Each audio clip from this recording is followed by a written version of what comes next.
Labas visiems. Vakar, sauriukas kibrytė, net negaliu.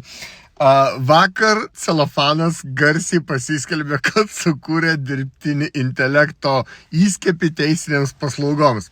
Tai visi, kas dalyvavo kriptovaliutos projekte, kurie pirko, kaip aš vadinau, celofanus, visi gali nemokamai naudoti šitų dirbtinio intelekto teisinės pagalbos įrankių. Na ir aišku, paraginu visus celofan rublių turėtojus jungtis prie jo platformos ir užsakinėti teisinės paslaugas, taip implikuodamas į tai, kad nuo šiol nei vienas šaradų vairuotojas neturės mokėti jokių baudų, nieko, jis galės labai lengvai apsiginti su celofano teisiniu įskiepiu. Tai va, aš šiandieną per pietų, sakau, atsisėsiu, pabandysiu paanalizuoti, kas tai yra, kas ten per teisinis įskiepis. Žinoma, jis mane užblokavo, bet yra gerų žmonių, kurie man tą nuorodą atsiuntė ir aš pabandžiau paanalizuoti. Tai nedaug žodžiavę, žinokit, ten yra trešas. Jeigu jis sako, kad jis gavo didžiulę sumą iš kažkokių išorinių finansuotojų. Taigi, gavau milžinišką investiciją į šitą savo kriptovaliutos projektą. Nebijau dabar šito žodžio pasakyti, nes prieš tai reikėjo išsisukinėti, sakyti ten atvirukai, šudukai, visokias ten nesąmonės.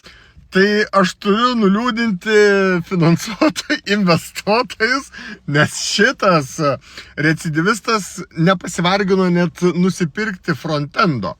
Kas yra frontendas, tai yra tiesiog paprasta svetainė, dizainas, kur tu patogiai galėtum ateiti, prisiregistruoti, prisijungti, užpildyti kažkokį klausimyną ir tada iš frontendo į backendą nugultų tavo informaciją ir per API callą, ko gero, ateitų šitas DI dirbtinio intelekto įskiepis ir generuotų automatinius atsakymus. Jis net to nepadarė. Aš nežinau, kaina viso šito frontendo gal koks 63 eurai, 64 eurai, nežinau. Gal dar pigiau gali ir už 20 eurų rasti frontendą. Jis net to nepadarė, jis tiesiog Google Docsą įkėlė jums į nuorodą ir tai pristatė kaip revoliucinį dirbtinio intelekto įskiepį.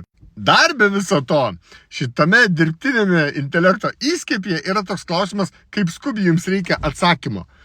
Aš nežinau, jūs vazombo, bet vis tiek kažkada esate gyvenime pabandžiusios ChatGPT, kurį jūs vadinat JetGPT.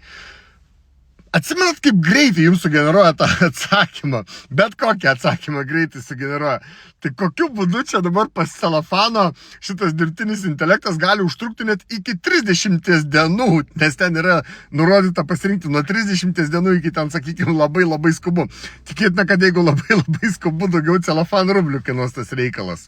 Dar kitas klausimas pagal galiojantį BDR, kaip jis saugos duomenis, kur jie bus saugomi ir taip toliau ir panašiai, bet čia jau kiti klausimai. Man tai labiausia, sakau, stebina jo gebėjimas dulkinti debilus tiesioginė ta žodžio prasme.